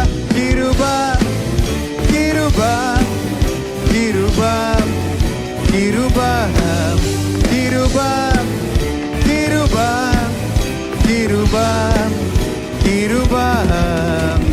கிருபையால் நிலை நிற்கின்றோம், உம் கிருபையால் நிலை நிற்கின்றோம். கிருபையால் நிலை நிற்கின்றோம், உம் கிருபையால் நிலை நிற்கின்றோம். கிருபை கிருபை கிருபை கிருபை கிருபை கிருபை கிருபை கிருபை.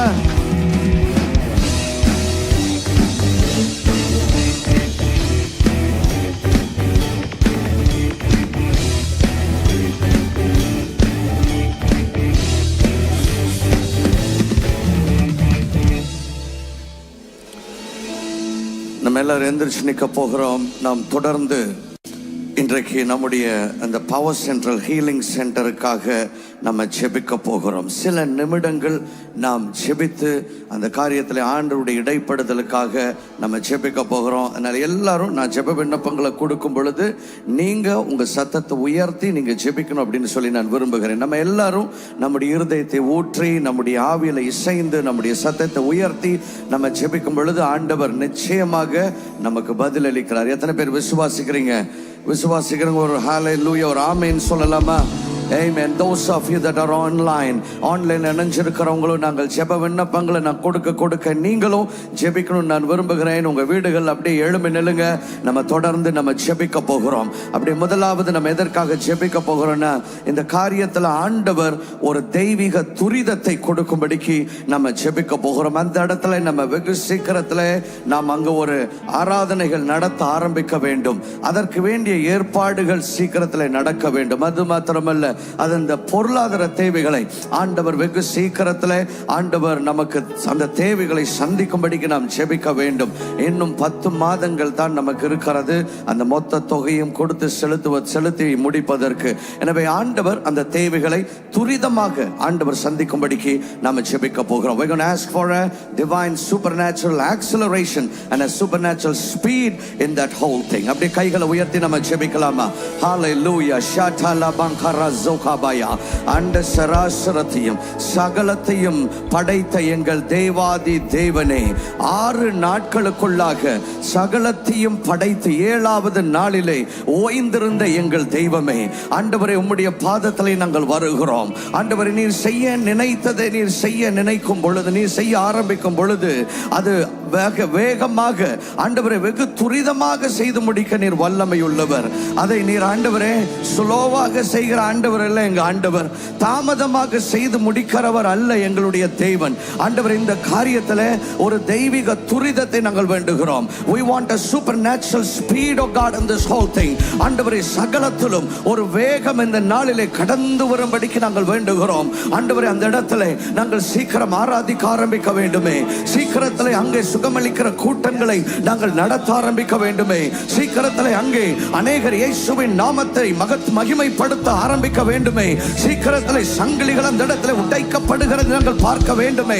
ஆண்டவரே, அந்த நாள் வெகு தூரத்தில் இருக்கக்கூடாது. இயேசுவின் நாமத்திலே ஆண்டவரே அதற்கான தேவைகள் சந்திக்கப்படட்டும். மாகௌ ஷாட்டா லபங்கரா லெகோ ஷாட்டா லமந்தரியா லெகோர சதரிமாங்கரா லெகோ சனபகதோர பந்தரனியா. ஆண்டவரே, இன்னும் 10 மாதங்கள் இருக்கிறது ஆண்டவரே. அந்த மொத்த தொகையை நாங்கள் செலுத்தி தீர்ப்பதற்கு ஆண்டவரே தேவைகள் வெகு சீக்கிரத்திலே சந்திக்கப்படுவதாக இயேசுவின் நாமத்திலே உம்முடைய கரம் இந்த காரியத்தில் இறங்கட்டும் தகப்பனே. தேவனுடைய வழி நடத்தல் இருக்கும் பொழுது அதிலே ஆண்டவரே ஒரு துரிதம் இருக்குமே. இயேசுவின் நாமத்திலே இப்பொழுது ஒரு தெய்வீக வேகம் இந்த காரியத்திலே கடந்து வரட்டும் ஆண்டவரே. எங்களுக்கு ஃபண்ட் ரைசிங்ல ஒரு தெய்வீக வேகம் கடந்து வரட்டும் ஆண்டவரே. நாங்கள் அந்த பணத்தை செலுத்தி முடிப்பதிலே ஒரு தெய்வீக வேகம் கடந்து வரட்டும் ஆண்டவரே. நாங்கள் சொன்ன நேரத்துக்கு முன்பாக ஆண்டவரே அந்த தொகையை செலுத்தி முடிப்பதற்கு தேவரீர் எங்களுடைய தேவைகளை அற்புதகரமாக சந்திக்க நீர் வல்லமையுள்ளவர் அல்லவா. இயேசுவின் நாமத்திலே ஆண்டவரே வேகமாக துரிதமாக அது செய்து முடிக்கப்படட்டும் ஆண்டவரே. அந்த இடத்தை பெற்றுக் கொள்வது மாத்திரமல்ல, அங்கே ஆராதிக்கிறதுக்கு ஒரு கூடாரத்தை கட்டி எழுப்ப வேண்டும். அதுவும் வெகு துரிதத்திலே நடக்கட்டும் in the name of Jesus ஆண்டவரே. நெகேமியா எருசலேமில் இடிந்த மதில்களை கட்டி எழுப்ப ஆரம்பித்த பொழுது ஆண்டவரே 52 நாளிலே கட்டி முடித்தார்களே. we see a divine speed in that. இயேசுவின் நாமத்திலே அதே தெய்வீக வேகம் இந்த காரியத்திலே எங்களுக்கு கடந்து வரட்டும். மகா ஷபகதா லேகர சண்டரமனாயா. எங்களுடைய தேவைகள் அற்புதகரமாக சூப்பர் நேச்சுரலாக சந்திக்கப்படட்டும் தகப்பனே. ஆண்டவரே அசாதாரணமான தேவனுடைய வல்லமை, அசாதாரணமான தேவனுடைய ஆண்டவரே அந்த ப்ரொவிஷன் இந்த காரியத்திலே கட்டவிழ்க்கப்படுவதாக. let the supernatural provision come with the supernatural speed. அப்படியே கையை உயர்த்தி கேளுங்க. ஆண்டவரே அப்பா ஆண்டவரே தெய்வீக ப்ரொவிஷன் ஒரு தெய்வீக வேகத்திலே கடந்து வரட்டும். காபோ ஷண்டலமனா யப்ரோ செடலமே கமனா ஷதலபா லேகபோ ஷனை லேகரபா சட்டரபனயா. ஆண்டவரே இந்த உபவாச நாளில் முதலாவது நாளிலே ஆண்டவரே இந்த ஜெப விண்ணப்பத்தை உம்முடைய பாதத்திலே நாங்கள் கொண்டு வருகிறோம். தேவரீர் எங்களுடைய ஜெபத்தை ஏற்று ஒரு தெய்வீக துரிதத்தை இந்த காரியத்திலே இப்பொழுதே நீர் கட்டவிழ்க்கிறதுக்காக நன்றி. now let it catch speed. ya baba shatana ya baba shakatote laga brosandalana. இப்பொழுது இந்த காரியத்தில் ஒரு தெய்வீக வேகம் வரட்டும். தெய்வீக வேகத்தில் ஆண்டவரே எங்களுக்கு ஃபண்ட் ரைஸ் ஆகணும் ஆண்டவரே. தெய்வீக வேகத்தில் அந்த இடத்தை நாங்கள் சுதந்திரிக்கணும். தெய்வீக வேகத்தில் அங்க ஒரு கூடாரத்தை நாங்கள் கட்டி எழுப்பணும். எல்லாம் தாமதம் இல்லாமல் நடக்கட்டும். தாமதத்தின் ஆவிகளை கட்டிந்து போடுகிறோம். எல்லா கைகளை உயர்த்தி சொல்லுங்க இயேசுவின் நாமத்திலே. தாமதத்தின் ஆவிகளுக்கு ஓ எந்த பகுதியிலே இடம் இல்லை. every spirit of delay we defeat you now. we bind you, we curse you, we render you powerless in the name of Jesus. தாமதத்தின் ஆவிகளை இப்பொழுதே நாங்கள் முறியடித்து போடுகிறோம் இயேசுவின் நாமத்திலே. ஆண்டவரே நீர் ஒரு தெய்வீக வேகத்தை கட்டவிழ்த்ததற்காக கரங்களை தட்டி ஆண்டவரை மகிமைப்படுத்துவோம். thank you Jesus, thank you Jesus. oh rababa shatata. இப்ப அதை சுற்றி காம்பவுண்ட் வால் கட்டி எழுப்பிட்டு இருக்கிறோம். அந்த காரியத்திலும் ஒரு வேகம் வர வேண்டும். இந்த வாரத்தில் மழை இருக்குன்னு சொல்லியிருக்கிறாங்க. அதெல்லாம் எந்த விதத்திலும் அந்த ப்ராக்ரஸை ஸ்டாப் பண்ணக்கூடாது.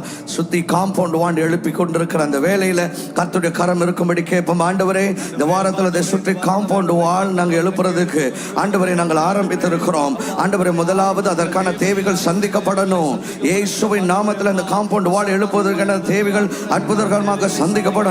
அது மாத்திரமல்ல, நாங்கள் ஆரம்பித்திருக்கிற அந்த வேலைக்கு மழை தடையாக இருக்கக்கூடாது. ஆண்டவரே தேவரீர் உம்முடைய ஒத்தாசை அனுப்ப வேண்டும். ஆண்டவரே இந்த காரியத்தில் உம்முடைய தூதர்களை அனுப்புவீராக. ஆண்டவரே இந்த பவர் சென்ட்ரல் ஹீலிங் சென்டர் ஆண்டவரே இந்த ப்ராப்பர்ட்டி சம்பந்தமா என்ன காரியம் நாங்கள் செய்தாலும் அதிலே ஆண்டவரே நீர் உம்முடைய தூதர்களை அனுப்பி அந்த வேலைகளை எல்லாம் எங்களுக்கு நீர் முடித்து தரும்படி வேண்டுகிறோம். இயேசு இயேசு இயேசு இயேசு இயேசு இயேசு கிறிஸ்துவின் மகத்துவ வல்லமையுள்ள நாமத்தில் இது நடக்கட்டும். Thank you Spirit of God. Hallelujah. Thank you Jesus. ஆண்டவரே இந்த வாரம் அந்த காம்பவுண்ட் வால் எந்த தாமதம் இல்லாம துரிதமாக அந்த வேலைகள் நடக்கணும். அந்த காரியத்தில் நம்முடைய கரம் இறங்கும்படிக்கு நாங்கள் வேண்டுகிறோம் இயேசுவின் நாமத்தில் பிதாவே. ஆமென் ஆமென். உங்க சத்தம் கேட்கணும். நம்ம ஜெபிக்கும் போது நீங்களும் சேர்ந்து ஜெபிக்க வேண்டும். Hallelujah. Thank you Jesus. இதற்குள்ள கொடுக்கிற அநேகரை ஆண்டவர் எழுப்பும்படி கேட்கலாமா? ரெண்டு கையும் உயர்த்தி கேளுங்கப்பா. ஆண்டவரே இந்த தரிசனத்தில் எங்களோடு கூட இணைந்து விதைக்கிற அநேகரை நீங்கள் எழுப்பும்படி நாங்கள் வேண்டுகிறோம். இயேசுவின் வல்லமையுள்ள நாமத்திலே இதற்குள்ளே கொடுக்கிறவர்களை நீர் எழுப்புவீராக. ஆயிரங்களிலே எழுப்புங்கப்பா ஆண்டவர். இதற்குள்ளே இந்த தரிசனத்தில் எங்களோடு கூட இணைகிற ஆண்டவர், இந்த தரிசனத்திற்குள்ளே விதைக்கிற, லட்சங்களிலே கொடுக்கிற, கோடிகளிலே கொடுக்கிற அநேகரை நீர் எழுப்புவீராக ஆண்டவர். யாரெல்லாம் இந்த தரிசனத்திலே பங்கு பெற வேண்டுமோ அவருடைய இருதயங்களிலே தேவரீர் இந்த நாளிலே பேசுவீராக. இந்த அக்டோபர் மாதத்திலே அநேக பார்ட்னர்ஸ் கொடுங்கப்பா. இதற்குள்ளே விதைக்கிற அநேகரை நீங்க கொண்டு வாங்க. உமது கரம் அதை செய்யட்டும். பரிசுத்த ஆவியானவரே நீர் அதை செய்யும்படி வேண்டுகிறோம். யாருடைய இருதயங்களை நீங்க பேசணுமோ நீங்க பேசுங்க. யாரை கொண்டு வர வேண்டும் அவர்களை கொண்டு வருவீராக. இயேசுவின் நாமத்தில் ஆண்டவரே அதை நடப்பிக்கிறதுக்காக நன்றி செலுத்துகிறோம் தகப்பனே. ஹalleluya. thank you spirit of god. thank you jesus christ. ஆண்டவரே இதற்குள்ள விதைப்பேன்னு சொல்லி வாக்குறுதி எடுத்தவர்கள் வாக்குறுதிகளை நிறைவேற்றணும். எல்லாரும் சொல்லுவோம், ஆண்டவரே இதற்குள்ள விதைப்பேன்னு சொல்லி வாக்குறுதி அநேகர் எடுத்திருக்கிறார்கள். அநேகர் பிளட்ஜ் ஃபார்ம் ஃபில்அப் பண்ணி கொடுத்திருக்கிறாங்க. அவங்க எல்லாரும் அதை நிறைவேற்ற வேண்டும். மாதம் மாதம் கொடுப்பேன்னு சொன்னவங்க ஆண்டவர் ஒவ்வொரு மாதமும் கொடுக்க வேண்டும். ஆண்டவரே 3 மாதத்துக்கு ஒரு முறை கொடுப்பேன்னு சொல்லியிருக்கிறவங்க ஆண்டவரே 3 மாதத்துக்கு ஒரு தடவை கொடுக்கணும். 6 மாதத்துக்கு ஒரு தடவை கொடுப்பேன்னு சொன்னவங்க 6 மாதத்துக்கு ஒரு முறை கொடுக்கணும். ஆண்டவரே ஒரே முறையாக கொடுப்பேன்னு சொன்னவங்க அதை கொடுக்கணும். இப்பொழுது தேவரீர் அவருடைய சிந்தைகளில் அதை ஞாபகப்படுத்துங்க. ஆண்டவரை இதை கொடுப்பதற்கு வேண்டியதான பொருளாதாரத்தை அவர்களுக்கு கொடுங்க. கொடுப்பதற்கு வேண்டிய பணத்தை கொடுங்க. கொடுப்பதற்கு வேண்டியதான மனதை கொடுங்க. அவர்கள் ஒவ்வொருவரும் இந்த அக்டோபர் மாதத்தில் இதை நடப்பிக்க ஆரம்பிப்பார்கள். வாக்குறுதி எடுத்தவர்களை ஆண்டவரே நாங்கள் ஆசீர்வதிக்கிறோம். thank you jesus christ. அநேகர் விதைத்துக் கொண்டிருக்கிறாங்க. ஆண்டவரே அவங்களை ஆசீர்வதிங்கன்னு கேட்கலாமா? அப்பா இந்த பவர் சென்டர் ஹீலிங் சென்டருக்குள்ள யாரெல்லாம் விதைத்தார்களோ, விதைத்து கொண்டிருக்கிறார்களோ, விதைக்க போகிறார்களோ, விதைத்த மாத்திரத்தில் அற்புதம் நடக்கட்டும். விதைத்த உடனே ஆண்டவருடைய வாழ்வுகள் அற்புதம் நடக்கணும். இது உம்முடைய காரியம். இந்த காரியத்திலே தேவரீர் இருக்கிறீர் ஆண்டவரே என்பதற்கு அடையாளமாக அந்த காரியத்திலே ஒரு அற்புதத்தை செய்வீராக. ஆண்டவர் இதற்குள்ள யார் விதைத்தாலும் அவங்க குடும்பங்கள் ஆசீர்வதிக்கப்படணும். அவங்க பொருளாதாரம் ஆசீர்வதிக்கப்படணும். அவங்க வாழ்வுகள் ஆசீர்வதிக்கப்படணும். கபம் பௌசிபாயினா ரோகோ ஷண்டரபக்ரஸதயா. Today let the harvest begin. ஆண்டவரே இந்த நாளிலே அவருடைய வாழ்வுகளிலே அறுவடை ஆரம்பிக்கும்படிக்கு நாங்கள் வேண்டுகிறோம். அவருடைய வாழ்வுகளை பாதுகாத்தருளும். ஆண்டவரே இதற்குள்ளே விதைத்தது நிமித்தம் அவங்க பொருளாதாரம் செழிக்கணும். இதற்குள்ளே விதைத்தது நிமித்தம் ஆண்டவரே அவங்க குடும்பத்தில் பிரேக் த்ரூஸ் வரணும். இயேசுவின் நாமத்திலே இது நடக்கும்படி வேண்டுகிறோம். கைகளை தட்டி இயேசுவை மகிமைப்படுத்துவோம். பரலோக தகப்பனே நாங்கள் உமக்கு நன்றி செலுத்துகிறோம். இது பரிசுத்த நாம மகிமைப்படட்டும். இயேசு கிறிஸ்துவின் மூலம் வேண்டுகிறோம் எங்கள் அருமை பிதாவே. ஆமென் ஆமென் and ஆமென். ஹalleluya. ஒருவேளை நீங்க யாரும் இதுவரைக்கும் உங்களுக்கு இந்த power centre healing centre project என்னன்னு தெரியலன்னா சென்னையில் ஒரு நல்ல ஒரு ஹீலிங் சென்டர் எழுப்பும்படிக்கு ஆண்டவர் நம்முடைய இருதயத்திலே பாரப்படுத்தி அதற்காக அந்த 2 ஏக்கர் இடத்தை வாங்கும்படி நம்ம முயற்சித்துக் கொண்டிருக்கிறோம். அது வந்துட்டு 12 மாதங்கள்ல 20 கோடி செலுத்தணும். ஆனா இப்ப 2 மாசம் முடிஞ்சிருக்கு. இன்னும் 10 மாதம் இருக்கிறது. எனவே நீங்க யாராகளும் இதற்குள்ளே விதைக்கும்படிக்கு நீங்க கட்டாயம் இல்லை. ஆனா உங்க இருதயத்தில் ஆண்டவர் ஏவுவார் அப்படின்னு சொன்னா நீங்க அதன் முதல் ஸ்டெப்பாக நீங்க அதற்குள்ளாக ஒரு வாக்குறுதி எடுக்கலாம். இப்படிப்பட்ட ஒரு தொகையை இன்னொரு 10 மாதம் இருக்கு. இந்த 10 மாதத்துல நான் இவ்வளவு ரூபாய் கொடுக்க விரும்புகிறேன். 1 லட்சம் கொடுக்கிறேன், இல்ல 10 லட்சம், இல்ல 50 லட்சம். உங்க இருதயத்தில் ஆண்டவர் ஏவுகிற அந்த தொகையை நீங்க வாக்குறுதியாக எடுத்து ஒரே நாள்ல பண்ணணும்னு இல்லை. நீங்க மாதம் மாதம் கூட பண்ணலாம். ஹவவர் ஆண்டவருடைய இருதயத்தில் ஏவுகிறபடி செய்யலாம். ஆன்லைன்ல இருக்கிறவங்க நீங்க அந்த QR கோட் ஸ்கேன்ல நீங்க பார்க்க முடியும். ஸ்கிரீன்ல அதை நீங்க ஸ்கேன் பண்ணலாம். இல்லைன்னா அந்த காமெண்ட் டிஸ்கிரிப்ஷன்ல நீங்க போனீங்க அப்படின்னு சொன்ன அந்த லிங்க் இருக்கும். அந்த லிங்க்ல போய் ரொம்ப சுலபம் தான். You just have to fill the fledged card. அதை நீங்கள் பூர்த்தி செய்து இப்பொழுதே அதை நீங்கள் செய்யும்படிக்கு உங்களிடத்தில் நான் பட்சமாக நான் வேண்டுகிறேன். அது மாத்திரமல்ல, இங்க இருக்கிறவங்க நீங்க பிளட்ஜ் கார்டு வேணும்னா இன்னைக்கு வெளியில போகும் பொழுது நம்முடைய அந்த ஹெல்ப் டெஸ்க் இருக்கும். பவர் சென்டர் ஹீலிங் சென்டர்னு போட்டு அங்க நீங்க கேட்டீங்கன்னு சொன்ன அந்த பிளட்ஜ் கார்டு இருக்கும். நீங்கள் பூர்த்தி செய்து நீங்கள் கொடுத்து செல்லலாம். கர்த்தர் இயேசு உங்கள் ஒவ்வொருடைய வாழ்வுகளையும் ஆசீர்வதித்து உங்களை செழிக்க பண்ணி ஆண்டவர் ஆசீர்வதிப்பாராக. அதே மாதிரி இதற்குள்ள கொடுக்க விரும்புறவங்க நீங்க இதற்குள்ள விதைக்க விரும்புவீங்க அப்படின்னு சொன்னா நம்ம இந்த பவர் சென்டர் ஹீலிங் சென்டருக்குன்னு ஒரு தனி பேங்க் அக்கவுண்ட் ஆரம்பிச்சிருக்கிறோம். நீங்க அதை இப்ப ஸ்கிரீன்ல பார்க்க முடியும். அந்த டீடைல்ஸை பயன்படுத்தி நீங்கள் விதைக்கும்படிக்கு நான் உங்களிடத்தில் வேண்டுகிறேன். You can save it for later or use it now. அதே போல இதற்குள்ள விதைக்கிறவர்கள் நீங்க யார் விதைத்தாலும் நீங்க அந்த மாதம் மாதம் நீங்க செலுத்த ஆரம்பிக்கிறவர்கள் நீங்கள் அதை செய்யும் பொழுது கூகுள் பே பண்ணாலும் என்ன பண்ணாலும் உங்களுடைய உங்களுடைய ஃபோன் நம்பர் நீங்கள் மென்ஷன் பண்ணணும். அந்த பிளட்ஜ் ஃபார்ம் பண்ணல என்ன ஃபோன் நம்பரை மென்ஷன் பண்ணியிருந்தீங்களோ அதை நீங்கள் கண்டிப்பாக மென்ஷன் பண்ணணும். அதை நீங்கள் பண்ணும் பொழுது it will help us to tally it with your account. So thank you very much for what you're doing. வெளிதேசங்களிலிருந்து விதைக்க விரும்புகிறவர்கள், உங்களுக்கு இந்தியாவில் பேங்க் அக்கவுண்ட் இருக்குன்னா அதை பயன்படுத்தி நீங்கள் விதைக்கும்படி வேண்டுகிறேன். கர்த்தர் இயேசு உங்களை ஆசீர்வதிப்பாராக. Thank you very much. தொடர்ந்து ஜெபிப்போம். இயேசுவின் நாமம் மகிமைப்படட்டும். அப்படியே கைகளை தட்டி இயேசு கிறிஸ்துவின் நாமத்தை நாம் மகிமைப்படுத்துவோம். Hallelujah. Hallelujah. Are you ready for healings and deliverances? இப்பொழுது ஆண்டவர் உங்களுக்கு அற்புதங்கள், சுகம், விடுதலையை கொடுக்க விரும்புகிறார். நான் விடுதலை, அற்புதம், சுகத்திற்காக நான் ஜெபிக்க போகிறேன். நான் ஜெபிக்கிறதுக்கு முன்னால் நீங்கள் ஒரு ஹீலிங் டெஸ்டிமனியை நீங்கள் பார்க்கணும்னு சொல்லி நான் விரும்புகிறேன். இந்த அற்புதத்தின் சாட்சியை பார்த்து உங்களுடைய விசுவாசம் தூண்டப்படட்டும். அதை தொடர்ந்து நான் உங்களுடைய அற்புதங்களுக்காக நான் ஜெபிக்க போகிறேன். மற்றவங்களையும் இன்வைட் பண்ணுங்க. They are going to be healed as well. And now get ready for your miracle. ராணி அவங்களுக்கு ஒரு 7 வருஷத்துக்கு மேலே வயிற்றில் ஒரு பிரச்சனை இருந்திருக்கு. ஆனால் இப்போ நீங்கள் ஜெபிச்ச பொழுது யாரோ ஒருத்தர் கையை வச்சு அமுக்குன மாதிரி ஃபீல் பண்ணி ஆண்டவர் ஒரு சுகத்தை கொடுத்துருக்கிறார். இப்போ Praise God. Hallelujah. ரொம்ப 7 வருஷமாக ஹாஸ்பிட்டலுக்கு போயிட்டு பார்த்துட்டு தான் இருக்கோம். ஆனால் சாப்பிட்டா எதனா ஜீரண சக்தி ஆகாது, வயிறு உப்புசம் ஆகிடும், மூச்சு விடுறதுக்கு ரொம்ப கஷ்டமாக இருக்கும். இப்போ ப்ரேயர் பண்ணுங்க நீங்கள் கொஞ்சம். 7 வருஷமா இந்த வலி இருக்கு. ஆமாம் சார், வலி இருந்துகிட்டே தான் இருக்குது. அது சாப்பிட்டா ஜீரணம் ஆகாது, உப்புசமாயிடும், மூச்சு விடுறதுக்கு ரொம்ப கஷ்டமாக இருக்கும். வலி வயிறுல இருந்துக்கிட்டே. ஆமாம், இருந்துக்கிட்டே தான் இருக்குது. இப்போ கூட ஹாஸ்பிட்டல் போயிட்டு இங்கிலீஷ் மருந்து எடுத்துகிட்டு தான் இருக்கேன். சரியாகலை, அப்போ கூட சரியாகலை. இப்போ நீ ப்ரேயர் பண்ண பிறகு யாரோ வயிற்றில் கை வச்சு அமுக்குன மாதிரி ஒரு ஃபீல் ஆச்சு. இப்போ வலி இல்லை, கொஞ்சம் ஃப்ரீயாக இருக்குது. ஃப்ரீ ஆயிடுச்சு. Amen. Come on, put your hands together. She was having a pain in her stomach. It was a consistent and a constant pain for 7 years. Even today she went to the doctor and the pain would never go away. But today while we were praying, she felt some hand touch her. And that very instant the pain disappeared and she doesn't have the pain anymore. Kaithe ஆண்டவரை மகிமைப்படுத்துவோம். Put your hands together. Bless the name of Jesus Christ. For 7 years she was having the problem and it's not there anymore. God bless you.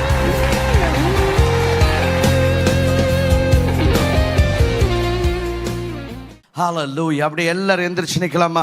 கைகளை உயர்த்தி பிடிங்க. இயேசுவேன்னு கூப்பிடுங்க. இயேசப்பா தான் அற்புதங்களை நடப்பிக்கிறவர், இயேசப்பா தான் விடுதலையை கொடுக்கிறவர், இயேசப்பா தான் சுகத்தை கொடுக்கிறவர். அப்படியே வலது கையை உயர்த்தி இயேசுவேன்னு எல்லாரும் கூப்பிடுங்க பார்க்கலாம். Everybody right in your houses, stand up to your feet. அப்படியே கால்களில் எழும்பி நின்று ஆண்டவரை நோக்கி கூப்பிடுங்க, இயேசுவை நோக்கி கூப்பிடுங்க. ஷாண்டா லே பாபா காதோரி நம காத்தோ ஜெகலாஹா லே கோரமா சண்டேரி நம கோரோகோ துடிரி டபா ஷிட்டரனாயா. இன்னைக்கு அநேகருடைய சரீரங்கள் இருக்கிற இன்ஃபெக்ஷன்ஸ் சுகமடைகிறதை நான் பார்க்கிறேன். கயனோ ஷாண்டே லெப்ராகா துலஹா இயேசு கிறிஸ்துவின் வல்லமையுள்ள நாமத்திலே இப்பொழுது எல்லா பலவீனங்களை கொண்டு வந்த பிசாசு வெளியேறு சரீரங்களை விட்டு என்று கட்டளை கொடுக்கிறேன்.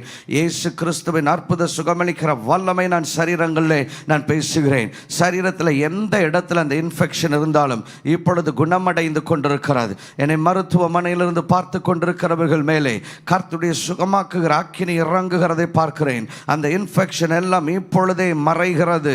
இயேசுவின் தெய்வீக சுகமளிக்கிற தொடுதல் உங்களுக்கு சுகத்தை கொடுக்கிறது. Receive it in the mighty name of the Lord Jesus Christ. Hallelujah.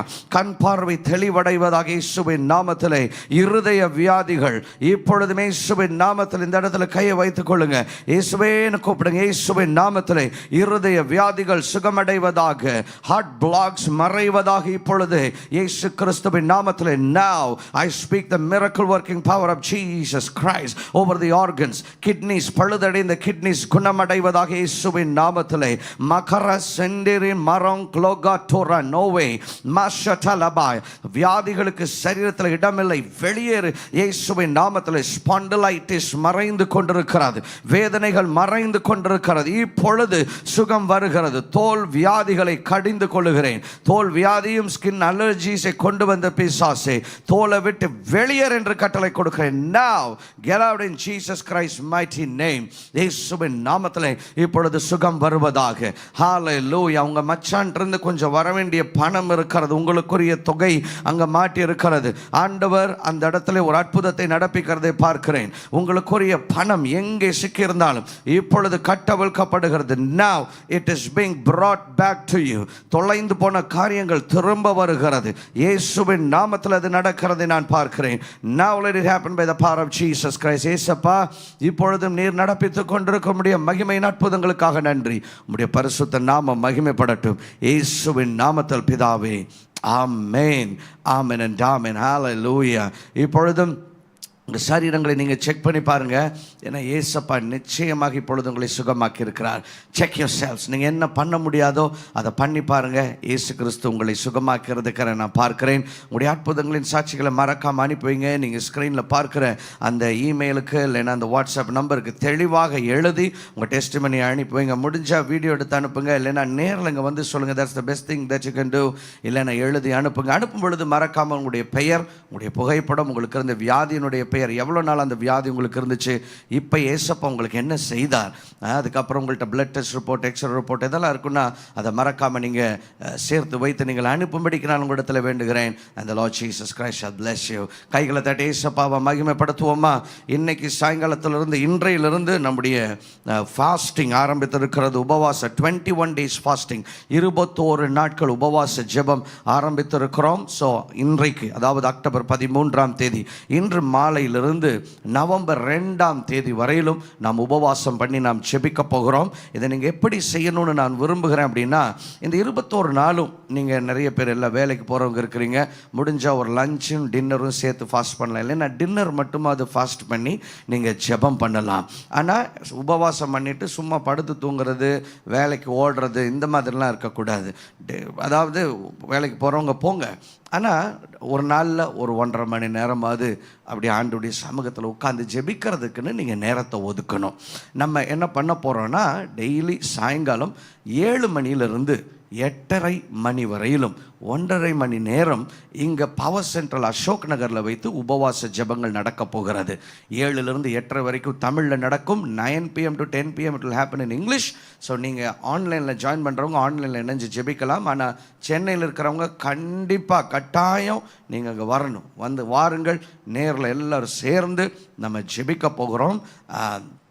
அது மட்டும் இல்லை, நீங்கள் இங்கே 1.5 மணி நேரம் ஜெபிக்கிறது மட்டும் இல்லை, அதுக்கப்புறம் உங்கள் வீடுகளில் போய் நீங்கள் தனியாக ஜெபிக்கணும்னு சொல்லி நான் விரும்புகிறேன். So come and join us. இந்த 21 நாட்கள் அட்லீஸ்ட் ஒரு 3 நாள் முழு நேரம் உபவாசம் இருந்து நீங்கள் குடும்பமாக ஜெபிக்கிறதுக்கு நேரத்தை ஒதுக்குங்க. ஆண்டவர் பெரிய காரியங்களை செய்ய போகிறார். ஹalleluya. what a joy it is. உங்களுடைய பெயர், உங்களுடைய ஊர் அந்த கமெண்ட் செக்ஷனில் டைப் பண்ணுங்க.